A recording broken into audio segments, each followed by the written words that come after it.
Hello everyone, how are you all? I hope you all are fine and good also. So students, guys, जैसा कि आपको पता है हम हिंदी के डेली छोटे छोटे टॉपिक्स कर रहे हैं। तो मैं उसमें से आपको बहुत सारे टॉपिक्स करा चुकी हूँ। जिसने वो वीडियो नहीं देखी है तो ग्रैब योर नॉलेज वाले चैनल पे जाइए और आप प्लीज़ वो वीडियो एक बार ज़रूर देखें। तो आज का हमारा टॉपिक है शब्द विचार और शब्द रचना। तो ये सब क्लासेस के लिए बहुत इम्पोर्टेंट है, चाहे आपका कॉम्पिटिटिव एग्ज़ाम हो, 6 to 10 कोई भी क्लास हो, 5th हो, तो ये वहाँ तक आपका बहुत इम्पोर्टेंट चैप्टर है। तो जैसा कि आज हमें पता है शब्द विचार, उसको क्या कहते हैं, मॉर्फोनोलॉजी। हम सभी अपने दैनिक जीवन में अपनी बातों को, भावों को बोलकर ही व्यक्त करते हैं या लिखकर व्यक्त करते हैं। तो बोलते समय जो हमारे मुख से ध्वनि निकलती है, जो आवाज़ निकलती है, वो सब क्या है, हमारी विचार है, जिसके माध्यम से हम अपनी बात को दूसरे व्यक्ति को समझा सकते हैं। जैसे कैप, धन ए, धन जय, धन ए, धन लय, धन आ। तो अगर हम इसको तोड़ के ऐसे समझाएंगे तो आप मुझे भी सुन के बोर हो गए होंगे कि देखो मैम क्या बोल रही। लेकिन अगर मैं यही शब्द आपको एकदम से बोल दूँ कि काजल, मुझे काजल दे दो, तो आप समझ जाओगे।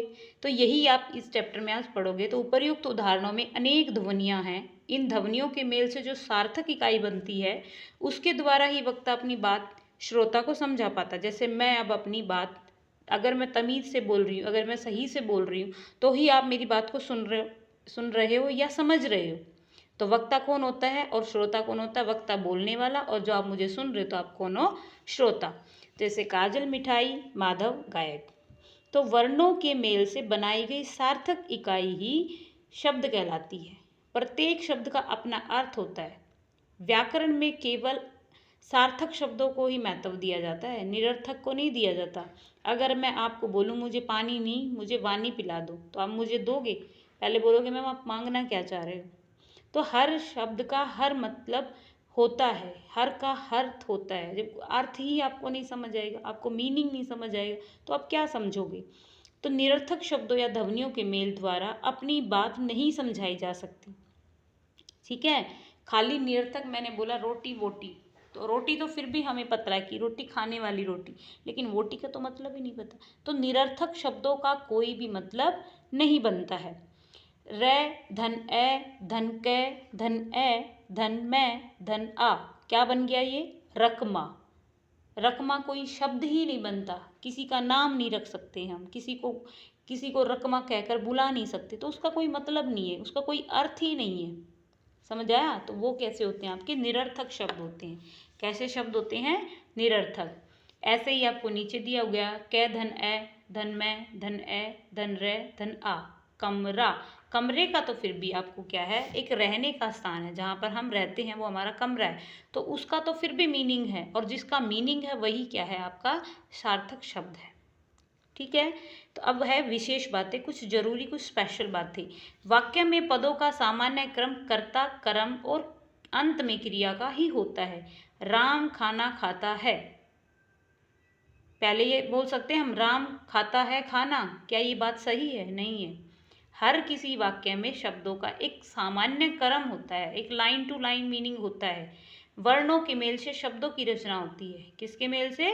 वर्णों के मेल से शब्दों की रचना होती है। अब वर्ण ही आपके गलत मिले हुए हैं। वर्ण वर्ण क्या होते हैं? वर्ण किसे कहते हैं? वह छोटी से छोटी ध्वनि जिसके और टुकड़े न किए जा सके। तो अगर वर्ण ही आपने गलत लगाए हैं तो आप उसको नहीं समझोगे। जैसे रकमा बन गया है, लेकिन अगर आपने वर्णों को सही क्रम से लगाया तो आपका कमरा बन गया है। समझ आ रहा है?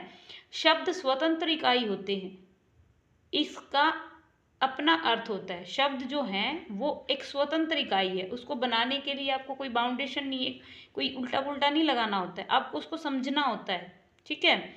इसका एक मीनिंग होता है। शब्दों के मेल से वाक्य और वाक्यों के मेल से ही भाषा बनती है। समझ आया?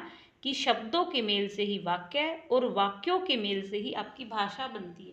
जब आपको सब्जेक्ट प्रेडिकेट नहीं पता, आपको कर्ता नहीं पता, तो आप क्या कैसे लगाओगे? नहीं पता होगा। जब नहीं पता है तो हम उसको सही से बोल भी नहीं पाएंगे। और इन सब चीज़ों का ज्ञान ही कौन कराता है? आपके शब्द विचार और शब्द संरचना। आपको उनकी रचना करना आना चाहिए। छोटे बच्चों को देखा ना, हम सिखाते हैं, पहले उसको स्वर सिखाएंगे, फिर हम उसको व्यंजन सिखाएंगे, ऐसे ही हिंदी में भी यही है। तो अब नेक्स्ट चलते हैं। जैसे बगीचे राम टहल, रमा बगीचे में टहल रही है। ऊपर बादल में शब्द लिखे हैं, परंतु जब इनका प्रयोग एक सार्थक इकाई के रूप में यानी वाक्य में किया जाता है तब ये पद बन जाते हैं। इन शब्दों को व्याकरण के नियमों लिंग वचन कारक के अंतर्गत बांधकर वाक्य में प्रयोग किया जाता है। वाक्य में प्रयोग होने पर ये स्वतंत्र नहीं रहते हैं। व्याकरण के नियमों में बंधे वाक्य में प्रयुक्त शब्द ही क्या कहलाते हैं? आपके पद कहलाते हैं। पद मतलब आपका कर्म अनुसार, ये नहीं कि कर्ता आपको पीछे लेके चले गए, कर्म को आगे ले आए या क्रिया को फर्स्ट पे ले आए, नहीं, ऐसा नहीं। उसको नियमों में बंधे हुए वाक्य में ही प्रयोग करोगे तो आपका उनका एक पद है, उनका एक निश्चित कर्म बनाया हुआ है। ठीक है। अब जैसे विशेष, विशेष क्या है? विशेष बातें वाक्य पदों के मेल से बनता है, शब्दों के मेल से नहीं।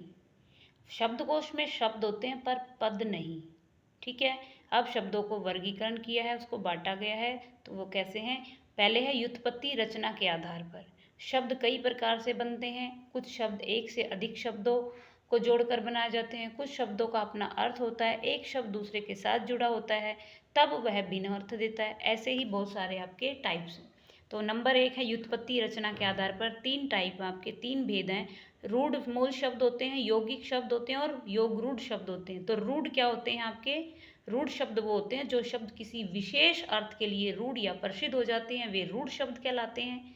या मूल शब्द हैं, इनके टुकड़े नहीं किए जा सकते। यदि इन शब्दों के खंड किए जाते तो ये अर्थहीन हो जाते, इनका कोई मतलब नहीं होता।